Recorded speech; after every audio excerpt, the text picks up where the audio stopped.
from Psalm 66 verses 1, 2 and 4. சங்கீதம் 66 வசனங்கள் 1, 2, 4. பூமியின் குடிகளே, நீங்கள் எல்லாரும் தேவனுக்கு முன்பாக கம்பீரமாய் பாடுங்கள். அவர் நாமத்தின் மகத்துவத்தை கீர்த்தனம் பண்ணி அவருடைய துதியின் மகிமையை கொண்டாடுங்கள். பூமியின் மீதெங்கும் உம்மை பணிந்து கொண்டு உம்மை துதித்து பாடுவார்கள். அவர்கள் உம்முடைய நாமத்தை துதித்து பாடுவார்கள் என்று சொல்லுங்கள். இந்த காலை வேளையிலும் நம் அனைவரும் நம்முடைய தேவனை ஆராதிக்க வந்திருக்கிறோம். நாம் அனைவரும் எழுந்து நின்று முதல் பாடலை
செய்வோம்.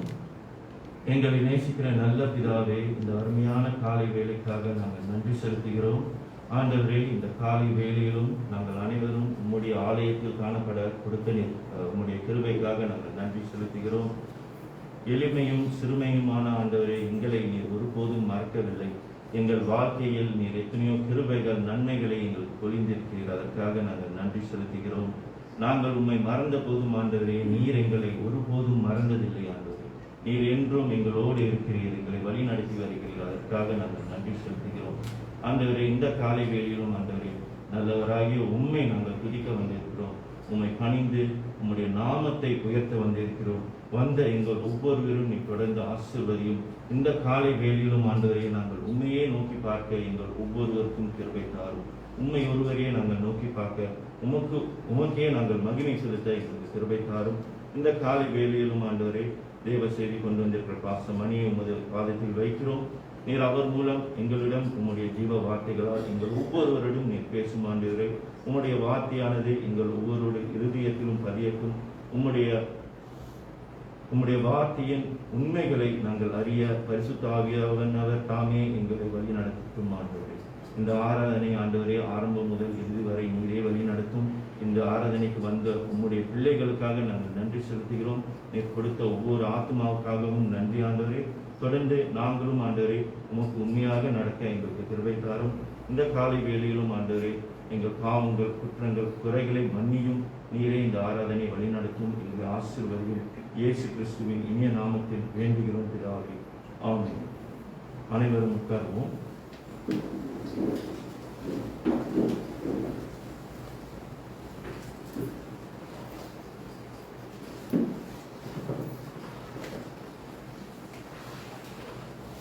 நாம் தொடர்ந்து பழைய ஏற்பாட்டு பகுதியை வாசிக்க கேட்போம்.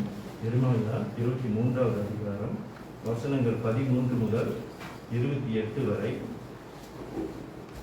எரேமியா 23வது அதிகாரம் வசனங்கள் 13 வரை, 13லிருந்து 28 வரை.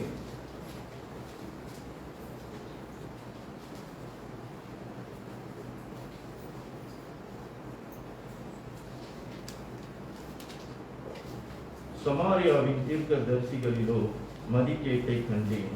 பாகாலை கொண்டு தீர்க்க தரிசனம் சொல்லி இஸ்ரவேல் என்னும் என் ஜனத்தை மோசம் போக்கினார்கள். எருசலேமின் தீர்க்கதரிசிகளிலும் திடுக்கிடத்தக்க காரியத்தை காண்கிறேன்.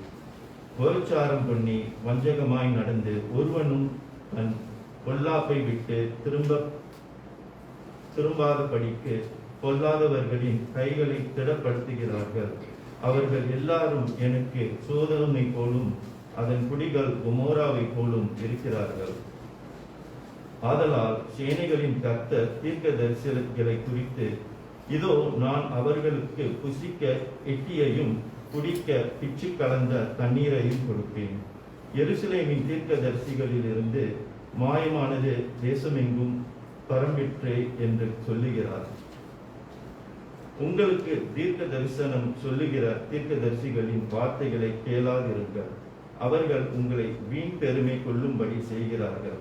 கர்த்தருடைய வாக்கை அல்ல, தாங்கள் யூகித்த தரிசனத்தை சொல்லுகிறார்கள் என்று சேனைகளின் கர்த்தர் சொல்லுகிறார்.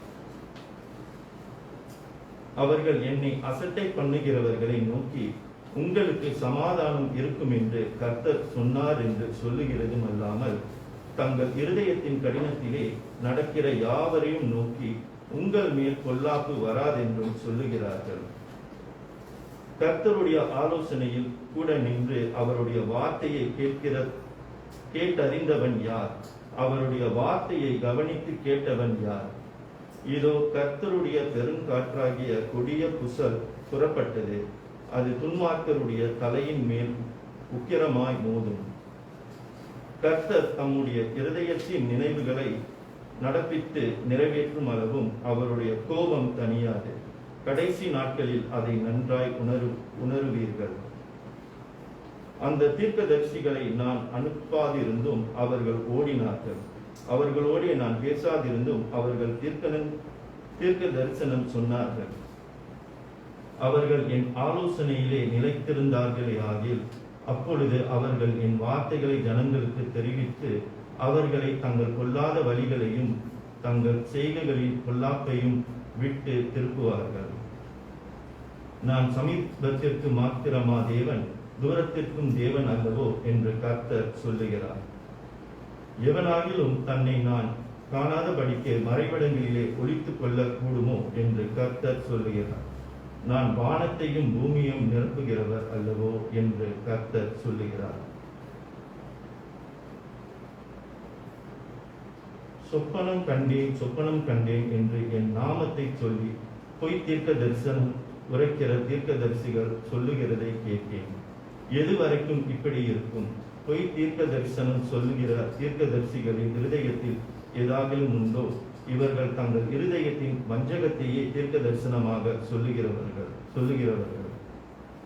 என் ஜனத்தின் பிதாக்கள் பாகாலி நிமித்தம் என் நாமத்தை மறந்தது போல இவர்கள் தங்கள் அயலாருக்கு விவரிக்கிற தங்கள் சொப்பனங்களினாலே என் நாமத்தை அவர்கள் மறக்கும்படி செய்ய பார்க்கிறார்கள். சொப்பனம் கண்ட தீர்க்கதரிசி சொப்பனத்தை விவரிப்பானாக. என் வார்த்தையுள்ளவனோ என் வார்த்தையை உண்மையாய் சொல்லுவானாக. கோதுமைக்கு முன் புதர் எம்மாத்திரம் என்று கர்த்தர் சொல்லுகிறார். ஆமென். இந்த காலை வேளையிலும் நாம் தேவனை ஆராதிக்க நாம் ஆலயத்துக்கு வந்திருக்கிறோம். இந்த காலை வேளையிலும் தேவனை ஆராதிக்க வந்தவர்கள் அனைவரையும் இயேசு கிறிஸ்துவின் இனிய நாமத்தில் வரவேற்கிறோம். தொடர்ந்து நாம் போதக ஜெபத்துக்காக அனைவரும் எழுந்து நிற்போம்.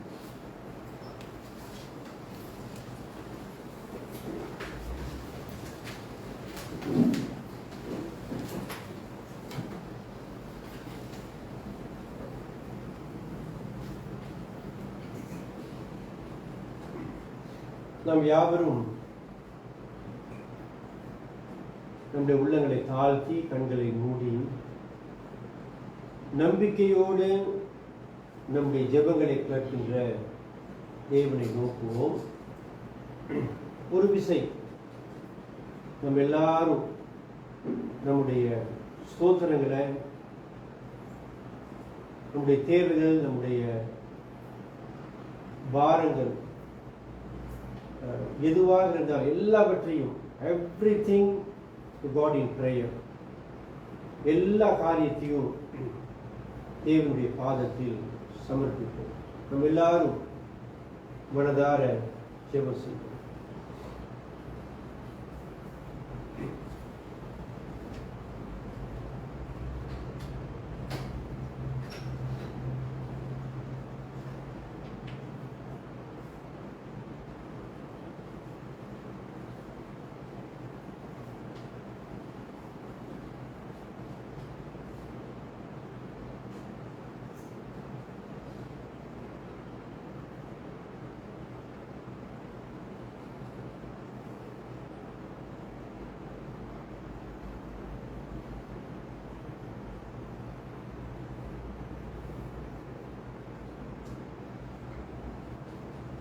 சர்வத்தையும் படைத்த சர்வ வல்லவராகிய தேவனே, இந்த அருமையான ஆசீர்வதிக்கப்பட்ட நன்னாளுக்காக நாங்கள் நன்றி செலுத்துகிறோம்.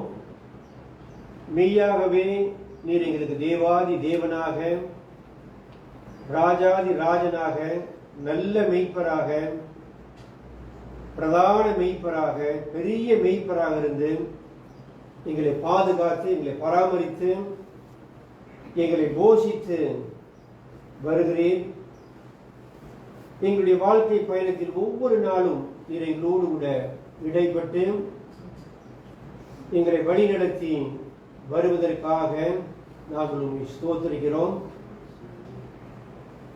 பாவத்தில் வாழ்ந்த எங்களை நீர் தேடி வந்தமைக்காக, தேவ ஆவியானவரின் ஊடாக எங்கள் உள்ளங்களில் வல்லமையோடு கூட கிரிகை செய்து எங்களை தட்டி எழுப்பி எங்களுடைய பாவங்களை உணர்த்தி எங்களை உன் பக்கமாக அழைத்தமைக்காக, இந்த ரட்சிப்பை எங்களுக்கு இலவசமாய் வழங்கினமைக்காக நாங்கள் நன்றி செலுத்துகிறோம்.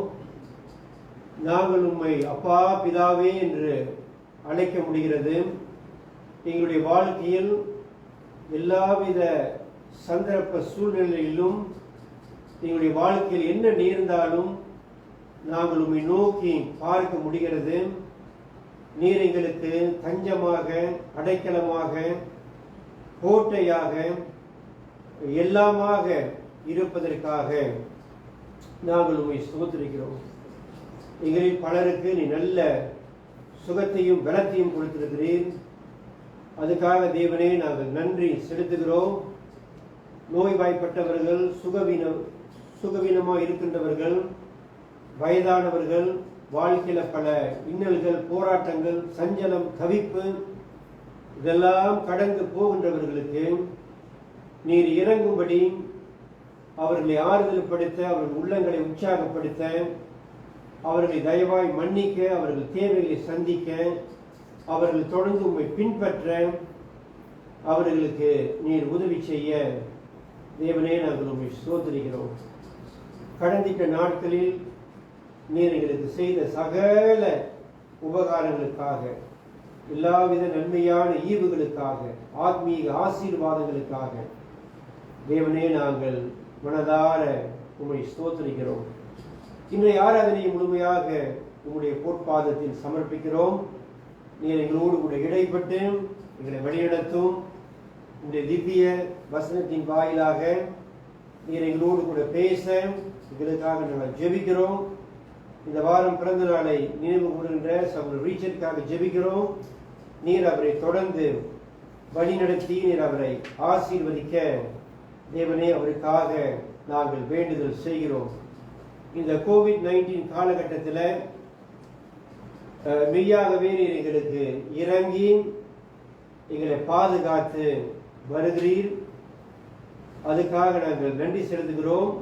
இப்படிப்பட்ட சூழலிலும் உம்முடைய போதுமான கிருபையை நாங்கள் உணர முடிகிறது. அதுக்காக நாங்கள் நன்றி செலுத்துகிறோம். எங்களோடு கூட இங்கு இருக்கின்ற எங்களுடைய எல்லா மலேசியா சகோதர சகோதரிகளை நாங்கள் நினைத்து விசேஷமாக அவர்களை உம்முடைய பாதத்தில் சமர்ப்பித்து அவர்களுக்காக நாங்கள் வேண்டுகிறோம். இம்மட்டும் நீர் அவர்களோடு கூட இருந்தமைக்காக உம்மை ஸ்தோத்திரிக்கிறோம். இனி வரும் காலங்களிலும் நீர் அவர்களோடு கூட இருந்து உங்களுடைய போதுமான கிருபையை அவர்கள் பெற்று பல இடையூறுகள், சிரமங்கள் இதெல்லாம் அவர்களுக்கு இருந்தாலும் அவை அந்த காரியங்களை அவர்கள் மேற்கொள்ள அவர்களுக்கு நீர் உதவி செய்ய, அவர்களை ஆறுதல் படுத்த அவர்களுக்காக தேவனே நாங்கள் வேண்டுதல் செய்கிறோம். அவர்களுக்கு நீர் கொடுத்த வேலைக்காக நாங்கள் நன்றி செலுத்துகிறோம். அதை தொடர்ந்து அவர்கள் நல்லவண்ணமாக செய்ய அவர்களுக்கு நீர் உதவி செய்யும். அவர்கள் விட்டு வந்த குடும்பத்தாரை நாங்கள் நினைக்கிறோம். பெற்றோராக இருக்கலாம், பிள்ளைகளாக இருக்கலாம், கணவன் மனைவி எல்லாரையும் நாங்கள் நினைத்து அவர்களுக்காகவும் நாங்கள் வேண்டுகிறோம். அவர்களையும் நீர் மலேசியாவில் பாதுகாக்க வழிநடத்த அவர்களுக்காக தேவனே நாங்கள் வேண்டுகிறோம். இன்று மாலை நடக்கவிருக்கின்ற ஆகிய ஆராதனையின் அந்த ஆண்டு நிறைவு நன்றி ஆராதனையை நீர் ஆசீர்வதிக்க தேவனே நாங்கள் உம்மை ஸ்தோத்திரிக்கிறோம். இந்த ஆராதனையை இம்மட்டும் கடந்த 18 வருட காலமாக நீர் காத்து வந்தமைக்காக நாங்கள் உம்மை ஸ்தோத்திரிக்கிறோம். இன்று மாலை நீர் எங்களுக்கு ஆசீர்வாதமான ஒரு ஆராதனையை கட்டளையிட பாஸ்டர் டேவிட் ரவி நல்ல ஒரு தேவ செய்தியை கொடுக்க நீர் அவரை ஆயத்தமாக்க பலப்படுத்தி வழிநடத்த அவருக்காக தேவனே நாங்கள் வேண்டுகிறோம். எங்களுடைய ஆண்டு பொதுக்கூட்டத்தை உங்களுடைய பாதத்தில் சமர்ப்பிக்கிறோம். அடுத்த வாரம் வருகின்ற வாரம் அந்த கூட்டமும் நல்லவண்ணமாக நடக்க நீர் எங்களை வழிநடத்த எங்களுடைய சபையார் எல்லாரும் வந்து கலந்து கொள்ள நீர் அவர்களுக்கு உதவி செய்ய தேவனே நாங்கள் வேண்டுகிறோம். எங்களுடைய சேர்ச்சில் நாங்கள் திட்டமிட்டபடி நடக்கின்ற இந்த ரெனோவேஷன் வேலைகளுக்காக தேவனே நாங்கள் நன்றி செலுத்துகிறோம். இந்த எல்லா காரியங்களும் நல்லவண்ணமாக செய்து முடிக்கப்பட நாங்கள் வேண்டுகிறோம். இந்த வேலை நடக்கும்போது இந்த சைல்ட் கேர் சென்டருக்கு எந்தவித இடையூறும் வரக்கூடாது. அவருடைய ஒத்துழைப்புக்காக நாங்கள் நன்றி செலுத்துகிறோம். இங்கு வேலை செய்கின்ற எல்லா வேலையாட்களையும் நீர் காக்கும்படி அவர்களுக்காக தேவனே நாங்கள் வேண்டுதல் செய்கிறோம். எங்கள் ஒவ்வொருவரையும் தேவனே உடைய பாதத்தில் நாங்கள் சமர்ப்பிக்கிறோம். நாங்கள் தொடர்ந்து உங்களை தேட, முதலாவது தேவனுடைய ராஜ்யத்தையும் நீதியையும் தேட எங்களுக்கு உதவி செய்யும்.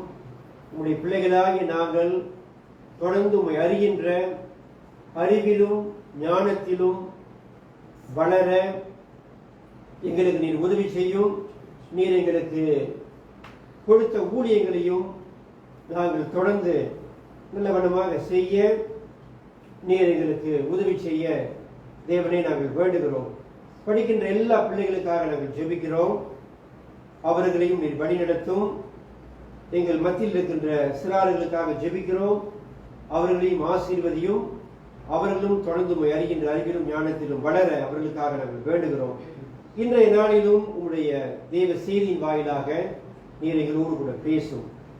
எங்கள் குற்றம், குறைகள், பாவங்கள் யாவையும் தயவாய் மன்னிக்க நாங்கள் கெஞ்சுகிறோம். தனிப்பட்ட ரீதியில் நாங்கள் பாவ அறிக்கை செய்து தேவனே நாங்கள் பரிசுத்தமாய் வாழ நீர் எங்களுக்கு உதவி செய்யும்.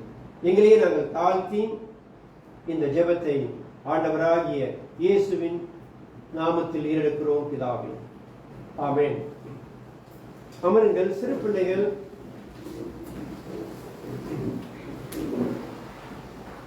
உங்களுடைய வகுப்புக்கு நீங்கள் போகலாம். சிறு பிள்ளைகள் இந்த இன்றைக்கு நாம் வாசிக்கும்படியாக எடுத்துக்கொள்ளப்பட்ட வேத பகுதி ரூத் 2ஆம் அதிகாரம் முதல் 3 வசனங்களை வாசிக்க கேட்போம். ஓல்ட் டெஸ்டமென்ட்ல the book of Ruth chapter 2 verses 1 to 3 அதை நாம் வாசிக்க கேட்போம்.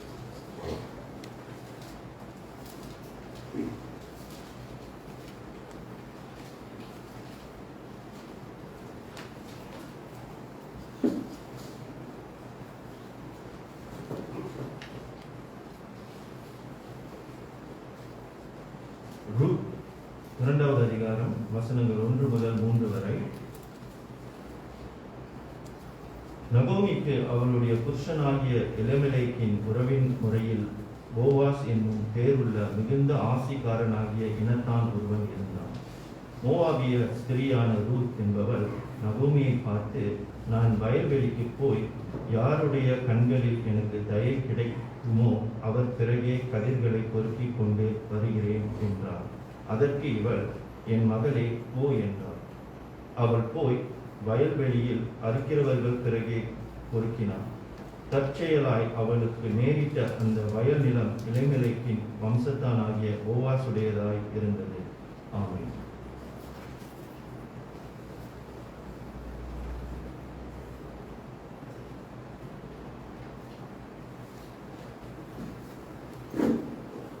இந்த காலை வேளையில் உங்கள் யாவரையும் பார்ப்பதில் அதிக சந்தோஷம். ஆராதனைக்கு நமக்கு சிலவித இடையூறுகள் இருந்தாலும் தேவனை நாம் தொழுது கொள்ள முடிகிறது. அதற்காக நாம் நன்றி செலுத்தி வான்கள் நீரோடே வாஞ்சித்து கதறுவது போல அவருடைய ஆலய பிரகாரங்களை தொடர்ந்து நாம் நோக்கி வர அவரை ஆராதிக்க தேவன் தாம் நமக்கு உதவி செய்வாராக. கடந்த சில மாதங்களாக ரூத் 1ஆம் அதிகாரம் ரூத் 1ஆம் அதிகாரத்திலிருந்து செய்திகளை கேட்டோம். 5 செய்திகளை ரூத் 1ஆம் அதிகாரத்திலிருந்து உங்களோடு கூட பகிர்ந்து கொண்டேன். இன்றைக்கு ரூத் 2ஆம் அதிகாரத்துக்கு நாம் கடந்து செல்கிறோம். இன்றைய நாளில் இந்த முதல் 3 வசனங்களை மையமாக வைத்து எல்லாம் முடிந்ததா, அதான் என்னுடைய செய்தியுடைய தலைப்பு. எல்லாம் முடிந்ததா, இஸ் எவ்ரிதிங் ஓவர். இந்த அதிகாரத்தை நாம் பார்க்கும்போது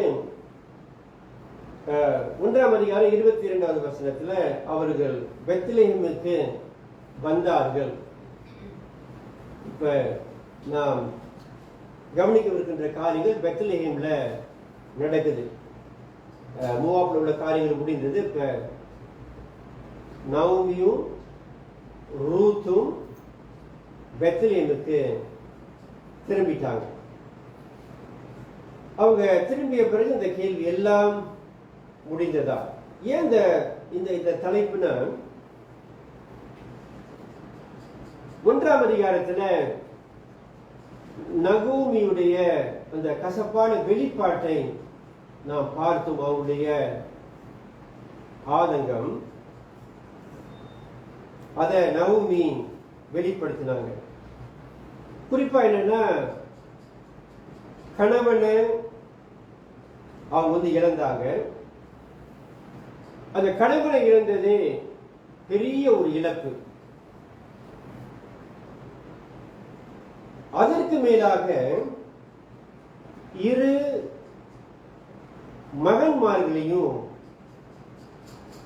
இழந்தாங்க. கணவனை இழந்ததே பெரிய ஒரு இழப்பு. அதற்கு மேலாக இரு மகன்மார்கள் அவங்க இழந்ததை நாம் பார்க்கிறோம். நகோமியுடைய வாழ்க்கை நம்ம பார்க்கும்போது we really have to feel and sympathize with them. இப்படிப்பட்ட நிலை அவங்களுக்கு மட்டும் இல்ல, வாழ்க்கையில பலருக்கு இப்படி ஏற்படுவதை நாம் பார்க்கிறோம். ஆனா இது எப்படியோ நகோமி அப்படிப்பட்ட ஒரு நிலைப்பாட்டுக்கு அவங்க தள்ளப்பட்டதை நாம் பார்க்கிறோம். இன்றைக்கும் குறிப்பா சில தாய்மார்கள் சிறு பிள்ளைகள், வாலிப பிள்ளைகள் இருக்கின்ற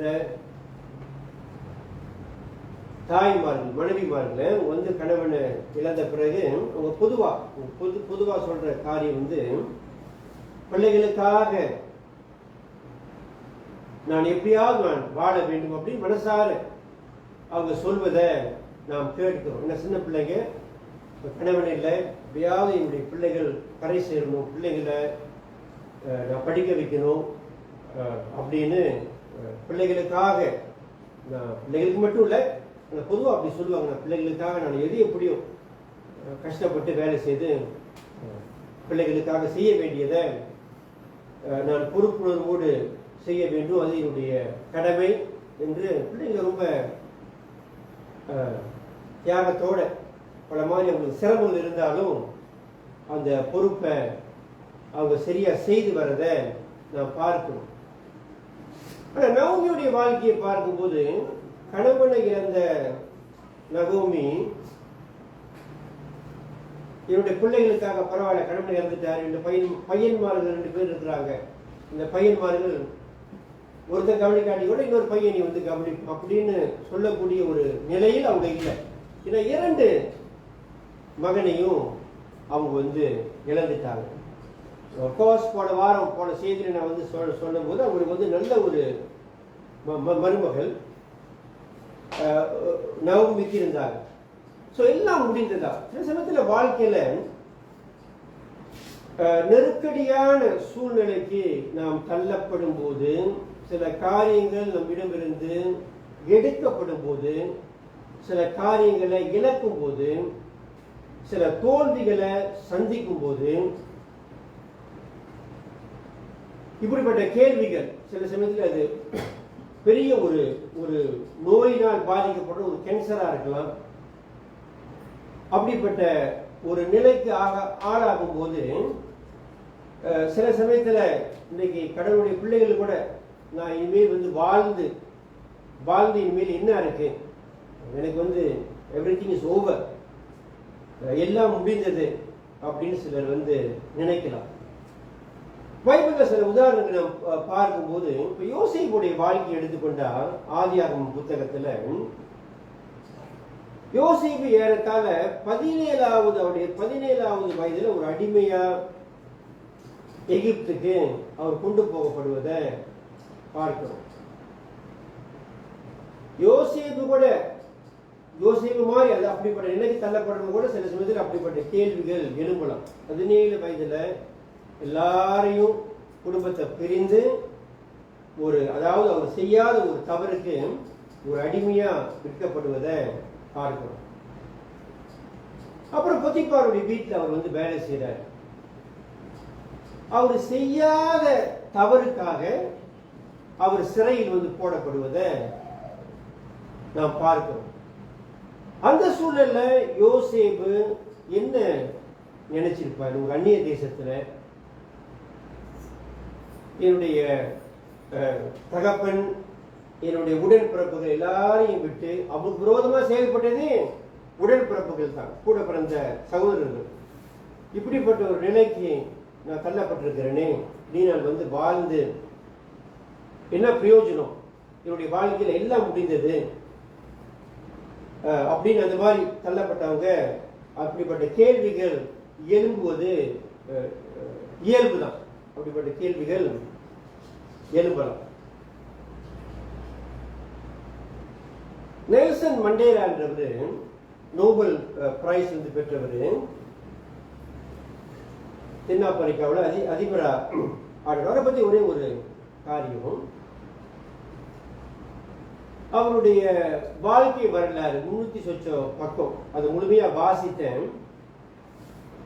அதை வாசித்து நீங்க வந்து கேட்டீங்கன்னா அவருடைய வாழ்க்கையிலிருந்து நீங்க என்ன, முன்பு கூட சொல்லியிருக்கிறேன், நீங்க என்ன படிச்சீங்க அப்படின்னு கேட்டீங்கன்னா நான் ஒரே ஒரு காரியம் தான் சொல்லுவேன், விடா முயற்சி, பெர்சவரன்ஸ். நெல்சன் மண்டேலா அவருடைய 45வது வயதில், when he was 45 years old, he was sent to prison. சிறைக்கு அவர் வந்து போனாரு, சிறைக்கு போனாரு. அவர் 27 வருஷம் சிறையில் இருந்தார். இப்ப யோசிச்சு பாருங்க, 45 வயது, வாழ வேண்டிய ஒரு வயது,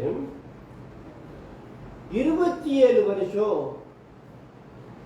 சிறையில வந்து இருந்தாரு. கடினமான வேலையெல்லாம் அவர் வந்து செய்ய வேண்டிய ஒரு சூழல். 27 வருடங்களுக்கு பிறகு he was released. அப்ப அவருக்கு வந்து 71 வயசு. நான் வலியுறுத்த விரும்புகிற ஒரே ஒரு காரியம் வந்து, அவர் என்னுடைய வாழ்க்கையில வந்து எல்லாம் முடிந்தது அப்படின்னு அவர் வந்து சொல்லல. 71வது வயதுல பிரீசன் விட்டு வெளியே வர நேரா வீட்டுக்கு போல பெரிய ஒரு ரேலி அவர் ஏற்பாடு செய்யப்பட்டது. பிரீசன்ல இருந்து நேரா ஆயிரக்கணக்கான மக்களுக்கு சொற்பொழிவு ஆடினார் நினைக்கிறேன். அதன் பிறகு 3 வருடத்துக்கு பிறகு அவர் தென் ஆப்பிரிக்காவுக்கு முதல் கருப்பினர் பிரசிடென்ட் அதிபராக அவர் வந்து நியமிக்கப்பட்டதை நான் பார்க்கிறோம். இன்னைக்கு இந்த பகுதியிலிருந்து நவோமி ரூத் அவங்களுடைய வாழ்க்கை முடிந்ததா, அவங்களுடைய வாழ்க்கையில வாஸ் எவ்ரிதிங் ஓவர், அந்த கேள்விக்கு நான் பதில் சொல்ல விரும்புகிறேன். 2 காரியத்தை கவனிப்போம். முதலாவது, ரூத்துடைய கடமை உணர்வு. ஒரு நெருக்கடியான நிலைக்கு அவங்க வந்து தள்ளப்பட்டாங்க. 2 காரியத்தை கவனிப்போம். முதல், ரூத்தின் கடமை உணர்வு, ரூத்ஸ் ரெஸ்பான்சிபிள் attitude. அதை 1வது காரியமாக கவனிப்போம். 2வது, தேவனின் தெய்வாதீன பராமரிப்பு, காட்ஸ் ப்ராவிடென்ஷியல் கேர். இந்த 2 தலைப்பின் கீழ் இந்த 2 காரியத்தை கவனிப்போம். நகோமியுடைய வாழ்க்கையை நாம் பார்க்கும்போது, நகோமியுடைய வாழ்க்கையில 1ஆம் அதிகாரத்தில் பார்த்தோம், கசப்பு வெளிப்பட்டது. அது உங்களுடைய வாழ்க்கையில வெளிப்பட்டிருக்கலாம், என்னுடைய வாழ்க்கையில வெளிப்பட்டிருக்கலாம். அப்படிப்பட்ட நிலைக்கு தள்ளப்படுகிற வாழ்க்கையில இந்த மாதிரி கசப்பு வெளிப்படலாம். நகோமியுடைய வாழ்க்கையில கசப்பு வெளிப்பட்டது. ஆனா ரூத்துடைய வாழ்க்கையில கடமை உணர்வு வெளிப்பட்டது. அதை முதலாவது நாம் கவனிப்போம். ரூத் என்ன சொல்றாங்கன்னா, 2ஆம் அதிகாரத்தில் பாருங்க, 2ஆம் அதிகாரம் 2வது வசனம். மோவாபிய ஸ்திரியான ரூத் என்பவள் நகோமியை பார்த்து, நான் வயல்வெளிக்கு போய் யாருடைய கண்களில் எனக்கு தயை கிடைக்குமோ அவர் பிறகே கதிர்களை பொறுக்கி கொண்டு வருகிறேன் என்றார். அப்ப நவமி வந்து போ சொல்றாங்க. என்ன பார்க்கறோம்னா, நவமி அவங்களை வந்து போ சொல்ல, ரூத்தே அவங்க வந்து இனிஷியேட்டிவ் எடுத்து நான் வந்து ஏதாவது செய்யணும். அப்கோர்ஸ் நவமி ரூத்தை விட வயது அவங்களுக்கு அதிகம். ரூத் வந்து ஒரு யங் வீடோ, வேலை செய்ய முடியும் அப்படின்னு. அந்த டைம்ல ஃபேக்டரிஸ் எல்லாம் அந்த மாதிரி வந்து இருக்காது. ஒரு விவசாய சமூகம், எக்ரேரியன் சொசைட்டி. ஸோ அங்கே இருக்கிற வேலை வந்து இந்த மாதிரி தான், கதிர் போய் இளம் பெண்கள் இந்த மாதிரி வேலையை வந்து செய்ய முடியும். அப்போ ரூத்துடைய வாழ்க்கையில் இந்த கடமை உணர்வு வெளிப்பட்டது அப்படின்னு பார்க்குறோம். அவங்க ஒரு இனிஷியேட்டிவ் எடுத்து அவங்க போறாங்க. ஓகே, நமக்கு நாமே உதவ வேண்டும். அதுதான் ரூத்துடைய வாழ்க்கையை நம்ம வந்து பார்க்குறோம். நமக்கு நாமே உதவ வேண்டும், சொந்த காலில் நாம் வந்து நிற்கணும். நான் பல வருடங்களுக்கு முன்பு ஒரு பையன்கிட்ட நேஷனல் யூனிவர்சிட்டி ஹாஸ்பிட்டலில் சுவிசேஷத்தை சொன்னேன். Waist down paralyse. போன வாரம் அந்த பையனை பார்த்தேன், சேகர். அந்த பையன் அதை ஒரு ஒரு காரணம் காட்டி, அந்த பையன் இல்லை மாற்று திறனாளி, ஹேண்டிகேப்பேன். அந்த பையன் ஒரு கம்பெனியில் மேனேஜராக வேலை செய்கிறாரு, கார் ஓட்டுறாரு. ஓகே, அவரை பார்க்கும்போது கூட அவர் முகம்லாம் ரொம்ப பாடி ரொம்ப ரொம்ப ரொம்ப ஹெகட் ஆகல, ரொம்ப ஃப்ரெஷ்ஷாக இருந்துச்சு. சேகர் எப்படி இது மாதிரி இருக்கு? எக்ஸசைஸ், ஜிம்முக்கு போகிறாராம். அவரோட வயதுக்கு ஹி லுக்ஸ் வெரி யங். அதாவது என்ன சொல்ல வரேன்னா, ஐயோ எனக்கு waist down, I am paralyse அப்படின்னு அவர் சொல்லல. அஃப்கோர்ஸ் அவருடைய வாழ்க்கையில ஆண்டவராக இயேசு கிறிஸ்துவ நேஷனல் யூனிவர்சிட்டி ஹாஸ்பிட்டலில் ஆண்டவராக இயேசு கிறிஸ்துவை ஏற்றுக்கொண்டார். கர்த்தர் அவரோட கூட இருக்கிறது பெரிய பலன், அதை யாரும் மறுக்க முடியாது. பட் இருந்தாலும் அப்படிப்பட்ட ஒரு சூழல்ல வாழ்க்கையை அவர் தொடர்றார். ஆங்கிலத்தில் இப்படி ஒரு வாசகம் சொல்லுவாங்க, self help with God's help is the best help. Self help with God's help is the best help. நமக்கு நாமே உதவி செய்ய வேண்டும். என்னால் முடியாது, எனக்கு தெரியாது, நான் செய்ய மாட்டேன் அப்படின்னு மற்றவங்களை நான் பார்க்கக்கூடாது. நம்மளால என்ன செய்ய முடியுமோ அதை நம்ம செய்யணும். நமக்கு நாமே உதவும் போது தேவ உதவியோடு அது சிறந்த உதவியாக அது அமையும். நான் வயல்வெளிக்கு போய், ரூத் சொல்றாங்க 2வது வசனத்துல ஒரு லெட்டின் ப்ராவர்ப் இப்படியா சொல்லுது, providence as is not the idol. Providence as is not the idol. சோம்பேறிகளுக்கு தெய்வாதீனமான உதவி கிடைக்காது. ஆனா இங்க என்ன பார்க்கணும், இந்த ரூத்துடைய வாழ்க்கை நம்ம பார்க்கும்போது அவங்க சுறுசுறுப்பா அவங்க பொறுப்புணர்வோட அவங்க செயல்படுவதை நாம் பார்க்கிறோம். ரூத் மூக்கை சிந்தி மூளையில் அவங்க முடங்கி கிடந்திருந்தாங்கன்னா அவங்களுடைய வாழ்க்கையில் அவங்களுக்கு எந்த வித நன்மையும் அவங்களுக்கு நடந்திருக்காது. அவங்க துணிந்து கதிர்பொருளுக்கு அவங்க போறத பார்க்கணும். பொதுவாக சொல்லுவாங்கல்ல, வழியில சிங்கம் இருக்கு, நான் போக மாட்டேன், எனக்கு பயமா இருக்கு, நான் வீட்லயே இருக்கணும் அப்படின்ட்டு. அப்படிப்பட்ட ஒரு இளம் விதவை, பலவித இடையூறுகள் அதெல்லாம் உங்களுக்கு இருக்கும். தேவனை நம்பி கர்த்தர் மேல் பாரத்தை வைத்துவிடு அப்படின்னு வைத்து அவங்க முன் செல்வதை நாம் பார்க்கிறோம். நமது பிரச்சனைகள் தீர வேண்டுமானால் நாம் செயல்பட வேண்டும். வாழ்க்கை என்பது போராட்டம். வாழ்க்கையில நம்ம எல்லாருக்கும் பெரியவர்கள் சிறியவர்கள் எல்லாருக்கும் வாழ்க்கையில் அவ்வப்போது பிரச்சனைகள் வருவதை நாம் பார்க்கிறோம். நமது பிரச்சனைகள் தீர வேண்டுமானால் நாம் செயல்பட வேண்டும். நாம் தீர்க்கும் வரை நமது பிரச்சனைகள் தீராது. அவங்களுக்கு முன்னுக்கு இருக்கின்ற தேவைகள் பிரச்சனைகள் தீர்வதற்கு ரூத் செயல்பட்டதை நாம் பார்க்கிறோம். சோ நமக்கு முடியாது தெரியாது அப்படின்னு நம்ம சொல்லக்கூடாது. மற்றவங்களை பார்த்து உங்களால முடியாது, இவங்க செய்ய மாட்டாங்க, அவங்களுக்கு வாய்ப்பு கொடுக்காம அப்படிப்பட்ட முடிவுக்கு நாம் வரவே கூடாது. மற்றவங்கள்ட்ட என்ன திறமைகள் இருக்கு, என்ன அவங்களால செய்ய முடியும் நமக்கு தெரியாது. அந்த வாய்ப்பு, அந்த ஆப்பர்ச்சுனிட்டியை நாம் அவர்களுக்கு கொடுக்க வேண்டும். கொடுத்த பிறகு பாருங்க, அவங்க அந்த காரியத்தை நாம் எதிர்பார்த்ததற்கு மேலாக இன்னும் சீராக சிறப்பாக, சில சமயம் நம்மை விட அந்த காரியத்தை நேர்த்தியா அவங்க செய்வதை நாம் பார்க்கிறோம். மோசேயுடைய வாழ்க்கையை நாம் பார்க்கும்போது யாத்திராகமம் 4ஆம் அதிகாரம் 10வது வசனத்துல அவர் என்ன சொல்றாரு? யாத்திராகமம் 4ஆம் அதிகாரம் 10வது வசனத்துல, நான் வாக்கு வல்லவன் அல்லன்ற, நான் திக்கு வாயும் மந்த நாவு உள்ளவன், என்னால பேச முடியாது, இனி அனுப்பாதீங்க, நான் போக மாட்டேன், அண்ணன் இருக்காரு, எங்க அண்ணன் பேர் ஆரோன், அவரை அனுப்புங்க, என்ன விட எங்க அண்ணன் நீங்க சொல்ற காரியத்தை நேர்த்தியா செய்ய முடியும் அப்படின்னு அவர் வந்து தேவனுக்கிட்டே சொல்வதை பார்க்கிறோம். ஆனா தேவனுக்கு எல்லாம் தெரியும்.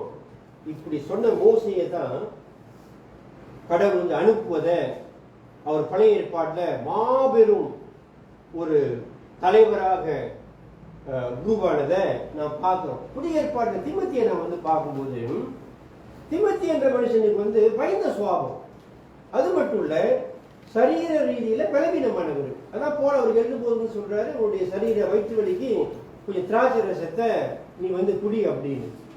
கிரேத்தா தீவுக்கு வந்து முரட்டுத்தனமான ரொம்ப மக்கள், அப்படிப்பட்ட மக்கள் ரொம்ப சண்டை பிடிக்கிறது, அப்படிப்பட்ட ஒரு மக்கள்.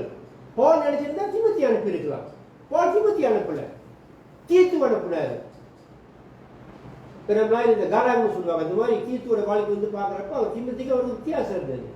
ஆனா பாருங்க, தீமோத்தேயுடைய வாழ்க்கையை நான் வந்து பார்க்கும்போது இப்படிப்பட்ட பலவீனங்கள், சில குறைபாடுகள் அவருக்கு வந்து இருந்தாலும், இனி நீங்க வந்து கேட்டீங்கன்னா போலுடைய உடன் ஊழியர்கள்ல நான் பலமுறை சொல்லியிருக்கிறேன், தீமோத்தேயு தான் என்னைய பொறுத்தவரை நம்பகரமான ஒரு ஒரு ஒரு ஒரு ஊழியர், மோஸ்ட் ஃபெய்த்ஃபுல். போலுடைய அசிஸ்டன்ஸ்ல, சர்வன்ஸ்ல. ஸோ அப்படியா கடவுளால யார் எவரையும் பயன்படுத்த முடியும், நமக்கு முடியாது, எனக்கு தெரியாது, அவங்களுக்கு தெரியாது, அவங்களுக்கு முடியாது அப்படின்னு நாம் சொல்லக்கூடாது. மக்களுக்கு வந்து வாய்ப்புகளை கொடுக்கணும். அப்படியா வாய்ப்பு வந்தது, இந்த வாய்ப்பை பயன்படுத்தி ரூத் செயல்பட்டதை நாம் பார்க்கிறோம். இரண்டாவது, இறுதியாக தேவனின் தெய்வாதீன பராமரிப்பு, காட்ஸ் ப்ராவிடென்ஷியல் கேர். முதலாவது ரூத் வந்து செயல்பட்டதை நாம் பார்க்கிறோம். கடமை உணர்வோடு அவங்க வந்து செயல்பட்டாங்க. அடுத்து தேவனின் தெய்வாதீன பராமரிப்பை நாம் பார்க்கிறோம். பைபிள்ல முக்கியமான ஒரு காரியம் என்னன்னா, தேவனுடைய ஏகாதிபத்தியமும் மனிதனுடைய கடமை. God's sovereignty and man's responsibility. இதை இரண்டையும் பிரிக்கவே முடியாது. சில சமயத்தில் இப்படி வந்து சொல்லுவாங்க, அது கேட்பதற்கு ரொம்ப நல்லா இருக்கும். கடவுள் வந்து எல்லாம் வந்து செய்வாரு. Let go and let God அப்படின்னு சொல்லு. Let go and let God எல்லாத்தையும் விட்டுருங்க, லெட் காட் அவர் வந்து பார்த்துக்குவாரு. Let go and let God அப்படின்னு சொல்லுவாங்க. கர்த்தரால எல்லா காரியத்தையும் பார்க்க முடியாதுன்னு இல்லை, அவரால் எல்லா காரியத்தையும் செய்ய முடியும், எல்லா காரியத்தையும் அவரால் வந்து பார்க்க முடியும். ஆனா எல்லா காரியத்தையும் அவர் வந்து பார்க்க விரும்பல. நம்முடைய கடவுள், நம்ம வந்து ரோபோட் இல்லை, நம்ம பொறுப்புணர்வோட நமக்கு வந்து கொடுக்கப்பட்ட காரியங்களை நாம் வந்து செய்யணும். ஸோ அங்க தேவனுடைய ஏகாதிபத்தியத்தை நாம் கவனிப்போம். எப்படி தேவன் வந்து இந்த நவோமி ரூத்துடைய தேவையை வந்து சந்திக்கிறார்கள். நாம் உணர வேண்டிய ஒரு காரியம் வந்து, நாம் செயற்படும் முன்னமே தேவன் செயலில் இறங்குகிறவர் என்பதை நாம் மறக்கவே கூடாது. நம்முடைய பிள்ளைகளை குறித்து நம்ம வந்து கவலைப்படுறோம், அக்கறை உள்ளவங்களா இருக்கிறோம், அன்பு காட்டுறோம். அதுக்கு முன்னதாகவே தேவன் அந்த அக்கறையை அவர் வந்து வெளிப்படுத்துகின்றவரா இருக்கிறார். நம்ம செயல்படுவதற்கு முன்னமே தேவன் செயலில் இறங்குகிறவர் என்பதை நாம் உணர வேண்டும். இந்த எஸ்தர் புத்தகத்தை எடுத்துக்கொண்டால், எஸ்தர் புத்தகத்துல 10 அதிகாரம் இருக்கு. 10 chapters book of Esther. அந்த 10 chaptersல 167 வசனங்கள் இருக்கு. அந்த 167 வசனங்கள்ல ஒரு முறை கூட தேவனுடைய பேர் அந்த புத்தகத்துல பார்க்க முடியாது. The name God, God, God, கர்த்தர் தேவன் அப்படி அந்த புத்தகத்தில் அச்சிடப்படவே இல்லை. அப்படி அச்சிடப்படவில்லை என்றால் என்ன நம்ம வந்து பார்க்கிறோம், God is actively involved in the affairs of his people. தேவன் அவருடைய மக்கள் மத்தியில் வல்லமையோடு செயல்படுவதை, மொர்தெகாய் வாழ்க்கையில் செயல்பட்டதை எஸ்தருடைய வாழ்க்கையில செயல்பட்டத, அவருடைய வாழ்க்கையில இடைப்பட்டு அற்புதங்களையும் அடையாளங்களையும் பெரிய காரியங்களையும் தேவன் அந்த புத்தகத்துல யூத மக்களுக்கு செய்தார். சில சமயத்துல நம்முடைய வாழ்க்கையில தேவன் மௌனமா இருப்பது போல நமக்கு வந்து தோன்றலாம். என்னடா இவ்வளவு நடக்குது, நான் முழங்கால் படிக்கிட்டு ஜெபிக்கிறேன், ஆலயத்துக்கு போறேன், இதை செய்யறேன், அதை செய்யறேன், பிள்ளைகளுக்காக ப்ரே பண்றேன், வேலைக்காக ப்ரே பண்றேன், இந்த காரியத்துக்காக ப்ரே பண்றேன், பிரச்சனைக்காக ப்ரே பண்றேன், சிலர் கடவுளை அமைதிப்படுத்தணும் ப்ரே பண்றேன். ஆனா ஜெபம் கேட்கப்படாது போல நமக்கு வந்து தோன்றலாம். தேவன் ஒருபோதும் மௌனியா அவர் வந்து இருப்பதே இல்லை அப்படி நம்ம வந்து நினைக்கலாம். அவர் வந்து செயல் வீரர், அவர் செய்ய வேண்டிய காரியங்களை செய்து கொண்டே இருக்கிறார். அதை தான் நம்ம வந்து பைபிள்ல, பழைய ஏற்பாட்டுல, புதிய ஏற்பாட்டுல, சபை சரித்திரத்துல, இன்றைக்கு திருச்சபையில நாம் பார்த்து கொண்டிருக்கிறோம். அப்படியே அவர் வந்து செயல்படுவதை நாம் பார்க்கிறோம். ரூத் கடமை உணர்வோடு அவருடைய வேலையை அவங்க வந்து செய்யறாங்க. பழைய ஏற்பாட்டுல ஒரு அருமையான ஒரு காரியம் என்னன்னா, கடவுள் இந்த ஏழை எளியவர்களை, விதவைகளை, திக்கற்ற பிள்ளைகளை அவர் கவனிக்கிறாரு. சமுதாயம் அவங்களை வந்து உதறித்தள்ளாலும் ஒதுக்கினாலும் தேவன் அப்படிப்பட்ட மக்கள் மேல் அன்புள்ளவராக, அக்கறை உள்ளவராக அவர்களை ஒருபோதும் அவர் கைவிடுவதில்லை. அது பழைய ஏற்பாட்டில் பார்க்கிறோம். ஒரே ஒரு வசனம், பல வசனங்களை நாம் பார்க்கலாம் பழைய ஏற்பாட்டில். யாத்திராகமும் உபாகமும் புத்தகத்துல பார்க்கலாம், நீதிமொழிகள்ல கூட அந்த வசனத்தை பார்க்கலாம். ஆனால் நான் ஒரே ஒரு வசனத்தை வாசிக்க விரும்புகிறேன். உபாகமும் 24ஆம் அதிகாரம், Deuteronomy chapter 24 verses 19 to 22. இதை நான் வாசிக்கிறேன். உபாகமும் 24. ஓகே, இஸ்ரவேல் மக்களுக்கு கடவுள் விதித்த கட்டளையும், நீ உன் பயிரை அறுக்கையில் உன் வயலிலே ஒரு அரிக்கட்டை மறதியாய் வைத்து வந்தாயானால் அதை எடுத்து வரும்படி திரும்பி போக வேண்டாம். உன் தேவனாகிய கர்த்தர் உன் கை பிரயாசத்தெல்லாம் உன்னை ஆசீர்வதிக்கும்படி அதை பரதேசிக்கும், திக்கற்ற பிள்ளைக்கும், விதவிக்கும் விட்டு விடுவாயாக. எல்லாத்தையும் அவங்க வந்து விட்டு விடணும். அவங்களுக்கு வந்து கொடுக்கப்பட்ட கட்டளை. நீ உன் ஒலிவ மரத்தை உதிர்த்து விட்ட பின்பு கொம்பிலே தப்பி இருக்கிறதை பறிக்கும்படி திரும்பி போக வேண்டாம். திரும்பி போகக்கூடாது. அதை என்ன செய்யணும்? பரதேசிக்கும், திக்கற்ற பிள்ளைக்கும், விதவைக்கும் விட்டு விடுவாயாக. நீ உன் திராட்சை பழங்களை அறுத்த பின்பு மறுபடியும் அதை அறுக்க திரும்பி போக வேண்டாம். அதை பரதேசிக்கும், திக்கற்ற பிள்ளைக்கும், விதவைக்கும் விட்டு விடுவாயாக. நீ எகிப்திலே அடிமையாய் இருந்ததை நினைப்பாயாக. ஆகையால் இப்படி செய்யும்படி நான் உனக்கு கட்டளை விடுகிறேன். அங்க அறுவடை செய்யும் போது ஒரு தோட்டம் வந்து இருக்கும்போது அந்த 4 மூலைகளில் உள்ள பயிர், ஏதாவது பழங்கள் எல்லாத்தையும் அப்படியே வந்து விட்டுருணும். அதை வந்து ஹார்வெஸ்ட் பண்ணக்கூடாது. அது வந்து தேவை உள்ளவர்கள், ஏழை எளியவர்கள், விதைவர்கள் அதை வந்து சாப்பிடுவோம். ஒரு கூடையில அந்த பழத்தை வந்து சுமந்து கொண்டு போகும்போது சிலர் வந்து கீழே வந்து விழுந்துருச்சுன்னா திரும்ப அதை பொறுக்கக்கூடாது, திரும்ப எடுக்கக்கூடாது, அப்படியே விட்டுருணும். இந்த தேவை உள்ள மக்கள் அதை வந்து எடுத்துக்கொள்ளும். ஸோ அந்த காலத்தில் சோஷியல் வெல்ஃபேர் டிபார்ட்மெண்ட்ல, அந்த காலத்தில் சிண்டா இல்லை, சல்வேஷன் ஆர்மி இல்லை, வேர்ல்ட் விஷன் இல்லை, இதெல்லாம் இல்லை. ஆனால் கடவுள் இப்படியா அந்த ஏழை எளிய மக்களுக்கு உதவுவதை நாம் பார்க்கிறோம். ஸோ அந்த மாதிரி தான் ரூத் வந்து போறாங்க. அவங்க வந்து பராமரிக்கப்படுறத பார்க்கிறோம். இப்படியா தெய்வாதீனமா அவங்களுடைய வாழ்க்கையில தேவன் செயல்படுவதை பார்க்கிறோம். 2ஆம் அதிகாரம் 3வது வசனத்துல இந்த ஒரு சொல்ல நாம் வந்து பார்க்கிறோம்.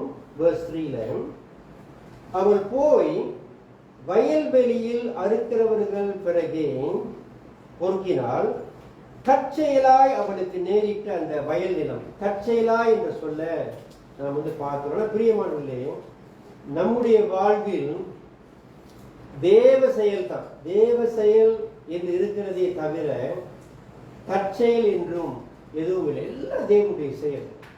தேவன் தான் நம்ம வந்து வழி நடத்துறாரு. போவாசோட வாழ்க்கை அடுத்த செய்தியில பார்ப்போம். இவங்க அங்க வந்து போனது தேவனுடைய வழிநடத்தலோட அவங்களுக்கு தெரியாது. பழங்காலத்துல பேர்லாம் இருக்காது. ஒரு வயல் எல்லாம் ஒரு தோட்டம் வந்து இருக்கும்போது ஃபென்ஸ் கூட இருக்காது. இன்றைக்கு இருக்கிற மாதிரி பேர் கூட இருக்காது. அப்கோர்ஸ் அவங்களுக்கு வந்து தெரியும் எது அவங்களுடைய நிலம் அப்படின்னு, உங்களுக்கு வந்து தெரியாது. ஓகே, ஸோ தேவனுடைய வழிநடத்துதலோட இவங்க அங்க வந்து போறதை பார்க்கிறோம். சங்கீதம் 37ல ஒரு வசனம், 23வது வசனம், நல்ல மனுஷனுடைய நடைகள் கர்த்தரால் உறுதிப்படும், அவருடைய வழியின் மேல் அவர் பிரியமாய் இருக்கிறார். அவருடைய பிள்ளைகளாகிய நம்மை தேவன் வழி நடத்துகிறார். நல்ல மனுஷனுடைய நடைகள் கர்த்தரால் உறுதிப்படும். ஒரு சொல்றாரு, நல்ல மனுஷனுடைய நடைகள் மட்டும் இல்ல, தடைகளும், not only the steps but also the stops. அப்படியே கடவுள் இந்த இடத்துக்கு நீ வந்து போகக்கூடாது, இந்த இடத்துக்கு நீ வந்து போகணும் அப்படின்னு கடவுள் நம்முடைய வாழ்க்கையில் இடைப்பட்டு நம்மை அவர் வழி நடத்துகின்றவராக இருக்கிறார். ஸோ இப்படியா இந்த சகோதரியுடைய வாழ்க்கையில, நகோமியுடைய வாழ்க்கையில, ரூத்துடைய வாழ்க்கையில தேவன் செயல்பட்டு அவங்களுக்கு வந்து வாழ்க்கை முடியல, அவங்களுடைய வாழ்க்கை தொடர்வதை பார்க்கிறோம். தேவன் ரூத்தை வழிநடத்தி தேவைகளை சந்தித்தார். தேவன் ரூத்தை வழிநடத்தி தேவைகளை சந்திக்கிறத பார்க்கிறோம். ரூத் கடமை உணர்வோடு அவங்க வந்து செயல்பட்டு தேவனுடைய கரத்துல ஒரு கருவியா ரூத் வந்து இருந்து நகோமியுடைய தேவைகளை சந்திப்பதை நாம் பார்க்கிறோம். எல்லாம் முடிந்ததா? அந்த கேள்விக்கு பதில் வந்து இஸ் எவ்ரிதிங் ஓவர்? இல்ல, உங்களுடைய வாழ்க்கையில ஓவர் ஆகிற மாதிரி தான் இருந்தது, எல்லாம் முடிகிற மாதிரி இருந்தது.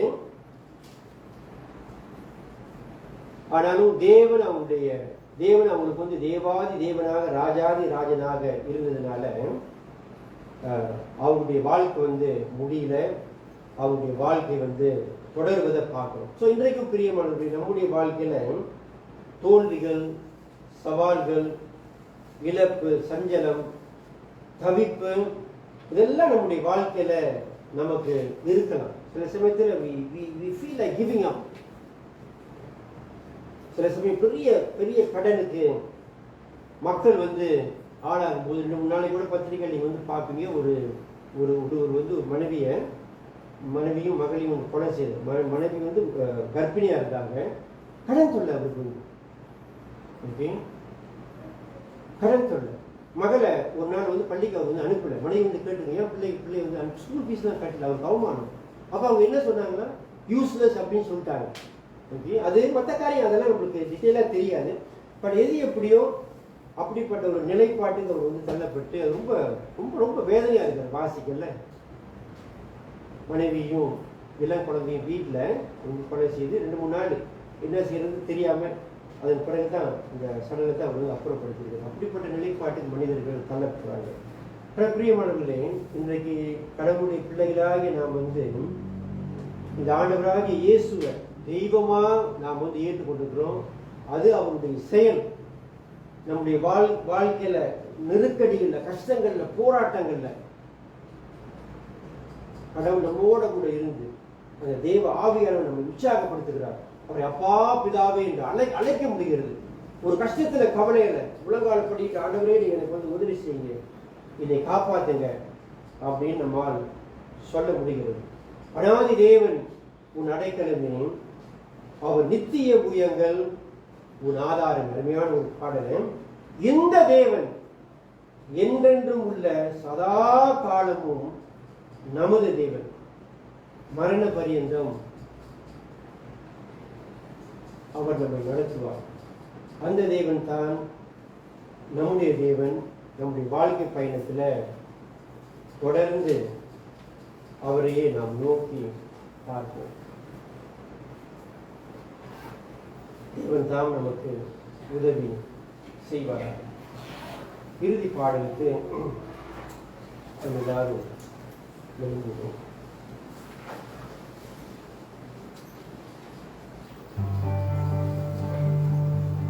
நம்பிக்கையோடு அந்த பாடலை மனதார பாடி நாதி தேவன் நடக்கிறது.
ஜெபம் செய்வோம். கர்த்தாவே, மீண்டுமாக நாங்கள் உம்மை நோக்கி பார்க்கிறோம். யோசேப்புடைய வாழ்க்கை முடியவில்லை, யோபுடைய வாழ்க்கை முடியவில்லை, நகோமி ரூத்துடைய வாழ்க்கை முடியவில்லை. உம்முடைய பெரிதான கிருபையினால் அவர்களுடைய வாழ்க்கை தொடர்ந்தது. தேவனே, எங்களுடைய வாழ்க்கையும் தொடர வேண்டும் என்று நாங்கள் விரும்புகிறோம். எங்களுடைய வாழ்க்கையில் என்ன வந்தாலும் நாங்கள் உம்மை நோக்கி பார்த்து உங்களுடைய உதவியோடு நம்பிக்கையோடு எங்களுடைய வாழ்க்கையை வாழ நீர் எங்களுக்கு உதவி செய்யும். ஆராதனைக்காக உங்களுடைய பிள்ளைகள் ஒவ்வொருவருக்காக ஸ்தோத்திரிக்கிறோம். தேவனே, இன்றைக்கு நாங்கள் செலுத்தவிருக்கின்ற காணிக்கை தசம பாகங்களையும் நீர் ஆசீர்வதியும். ஆராதனை முடிந்து நாங்கள் வீடு திரும்பும் போதும் எங்களோடு கூட வர எங்களுக்கு நல்ல பாதுகாப்பையும் வழிப்பணத்தையும் வந்த தேவனே நாங்கள் ஆசீர்வாதம் பெற்றுக்கொள்வோம். கர்த்தர் உங்களை ஆசீர்வதித்து உங்களை காக்க கடவர். கர்த்தர் தம்முடைய முகத்தை உங்கள் மேல் பிரகாசிக்க பண்ணி உங்கள் மேல் கிருபையாக இருக்க கடவர். கர்த்தர் தம்முடைய முகத்தை உங்கள் மேல் பிரசன்னமாக்கி உங்களுக்கு சமாதானம் கட்டளையிட கடவர். ஆமென். அமருங்கள்.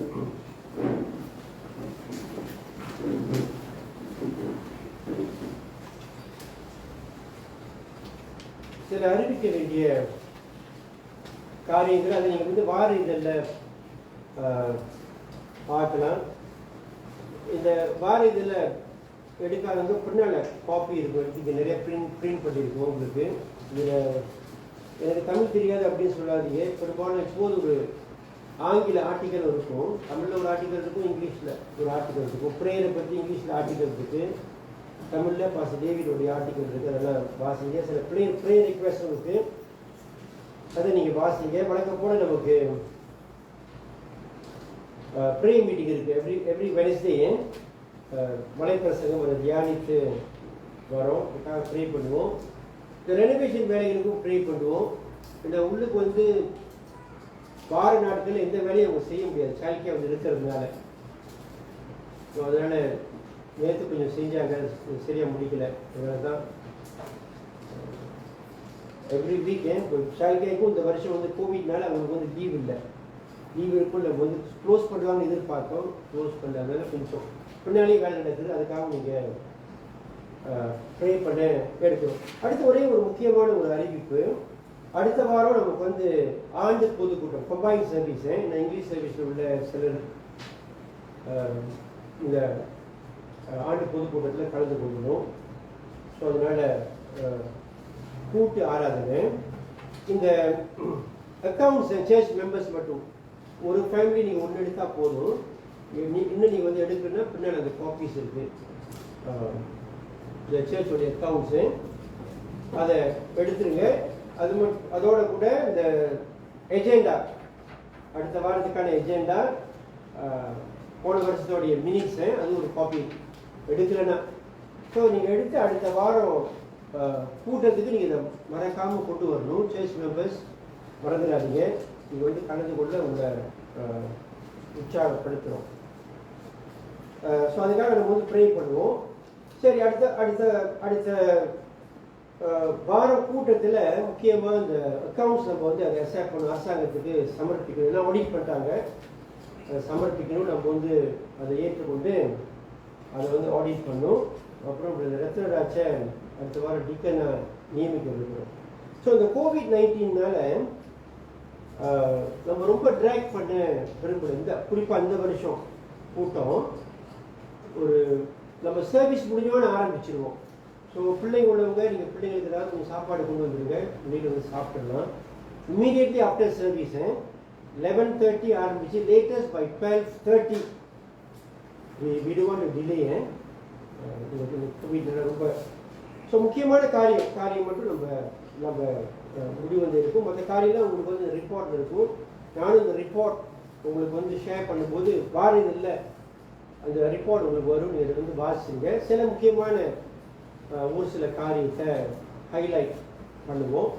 அப்புறம் சில மற்ற காரியங்கள், சில அனௌன்ஸ்மெண்ட் மாதிரி உங்களுக்கு செய்வோம். அதுதான் காரியம். சரி, ஆஃபரிங்ஸை பின்னால் நீங்கள் போகிறப்ப இதோட ஒரு பாக்ஸ் இருக்குது, பின்னால் ஒரு பாக்ஸ் இருக்குது. ஓகே, ஸோ காணிச்சு நம்ம திறக்க வேண்டாம். அவ்வளோதான் காரியம். தேவன் தாம் நம்மோடு கூட இருந்து நம்ம வழிநடத்தி வர்றார்.